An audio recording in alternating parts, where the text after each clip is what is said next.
ጥያቄ ቁጥር 1 ለእመቤታችን ለቅድስት ድንግል ማርያም የምንሰግደው ስግደት የምን ስግደት ነው?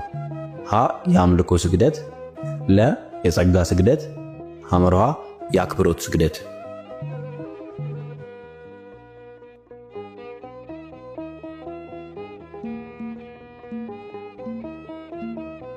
መልሱ ለ የጸጋ ስግደት። ስግደት በሶስት ይከፈላል። አንደኛ የአምልኮ ወይም የባህሪ ሲሆን ይህ ለፈጣሪ ለአምላካችን ለእግዚአብሔር ብቻ የሚሰገድ ስግደት ነው። ሁለተኛ የጸጋ ስግደት። ይህ ስግደት ለእመቤታችን ለቅድስት ድንግል ማርያም፣ ለቅዱሳን መላእክት፣ ለጻድቃንና ለሰማዕታት የምንሰግደው ስግደት ነው። ሶስተኛው የአክብሮት ስግደት።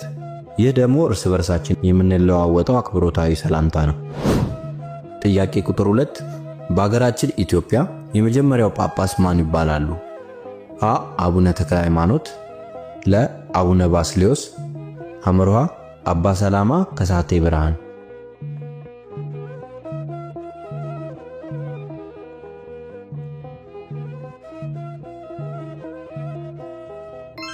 መልሱ ሐመርሃ አባ ሰላማ ከሳቴ ብርሃን።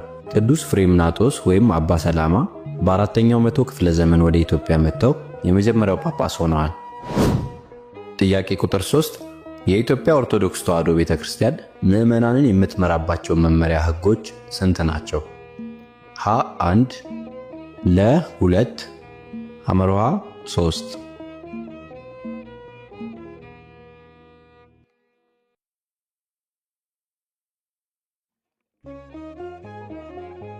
መልሱ ሐመርሃ 3 ናቸው። የኢትዮጵያ ኦርቶዶክስ ተዋሕዶ ቤተክርስቲያን ምዕመናንን የምትመራባቸው መመሪያ ሕጎች አንደኛ ዶግማ፣ የማይቀየር የማይሻሻል የማያረጅ ማለት ነው። በመጽሐፍ ቅዱስ የተጻፈው የእግዚአብሔር ቃል ሁሉም ዶግማ ነው። ሁለተኛ ቀኖና፣ እንደ ወቅቱና ጊዜው በሲኖዶስ ሊለወጥ ወይም ሊሻሻል ይችላል። የቀኖና ምሳሌ ከሆኑት ውስጥ ጾም ዶግማ ሲሆን የጾም ጊዜ ደግሞ ቀኖና ነው። ሶስተኛ ትውፊት። ትውፊት የሚለው ቃሉ የግሪክ ፓራዶሲስ የሚለው ሲሆን ትርጉሙም መቀበል መረከብ ማለት ነው። ጥያቄ ቁጥር 4 ኢየሱስ የሚለው ስም ትርጓሜው ምንድን ነው? ሀ መሲህ፣ ለ መድኃኒት፣ ሐመርሃ ጌታ።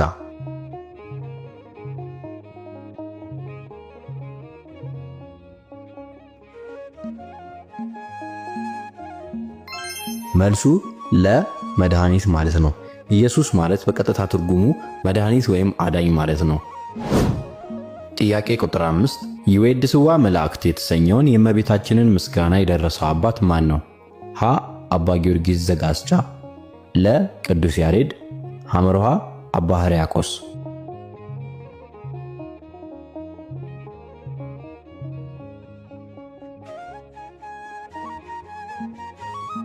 መልሱ ሀ አባ ጊዮርጊስ ዘጋስጫ። ታላቁ ሊቅ አባ ጊዮርጊስ ዘጋስጫ ይዌድስዋ መላእክት የተባለውን የእመቤታችንን ምስጋና ደርሷል። ጥያቄ ቁጥር 6 ጌታችን ኢየሱስ ክርስቶስ ሲሰቀል ሰማይ ለስንት ሰዓታት ጨለመ? ሀ ከ6 እስከ 9፣ ለ ከ3 እስከ 9፣ ሐመርሃ ከ6 እስከ 12 ሰዓት።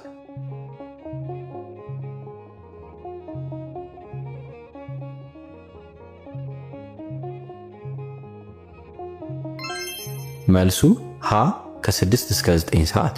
በማቴዎስ ወንጌል ምዕራፍ 27 ቁጥር 45 መሠረት ጌታ በተሰቀለ ጊዜ ከቀኑ 6 ሰዓት ጀምሮ እስከ 9 ሰዓት ድረስ በምድር ሁሉ ላይ ጨለማ ሆኖ ነበር። ጥያቄ ቁጥር 7 ቅዱስ ዮሴፍና እመቤታችን ከስደት መልስ የኖሩባት ከተማ የት ይባላል? ሀ ቤተልሔም፣ ለ ናዝሬት፣ ሐመርሃ ይሁዳ።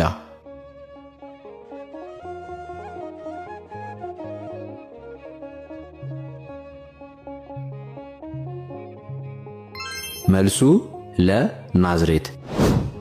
ጥያቄ ቁጥር 8 በጸሎቱ ለ3 ዓመት ተኩል ሰማይ ዝናብ እንዳያዘንብ የዘጋው ነቢይ ማን ነው?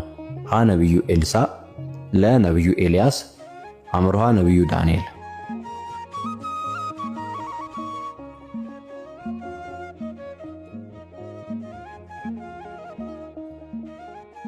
መልሱ ለ ነቢዩ ኤልያስ።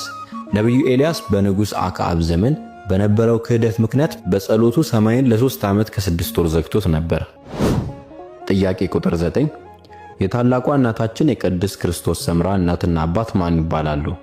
ሀ ድርሳኒና እሌኒ፣ ለ ይስሐቅና ክርስቲና፣ ሐምሮሃ ተክለ ሃይማኖትና እግዚአርያ።